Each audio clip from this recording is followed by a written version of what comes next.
Bumihaya ang isang 8-wheeler closed truck na may karga ng mga chichirya na sana'y magde-deliver sa bayan ng San Jose de Buena Vista matapos na nag-leak ang liquid. Rason na ito ay nawalan ng preno sa National Highway ng Barangay Ginsang Anhamtik mas o menos alas 3:50 kinaumagahan ng Enero 14, 2024. Sa interview ng K5 News FM kay Police Staff Sergeant Sean Ardenia, ang traffic investigator ng Hamtik Municipal Police Station, kinilala ang driver kay John Dalit, residente ng Leon, Iloilo, at kasama nito ang isa pang pahinante ng ito ay bumaliktad. Dagdag pa ni Police Staff Sergeant Ardenia na nagpapasalamat naman ang dalawa dahil wala silang naging galos, lalo na at wala ring ibang nadamay pa sa insidente.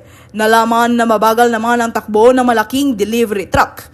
Nanawagan naman si Police Staff Sergeant Ardenia sa publiko, lalo na sa mga drivers na bago umalis sa kanilang bahay o opisina, gawing i-check ang mga sasakyan at ilagay sa safe mode ang lahat.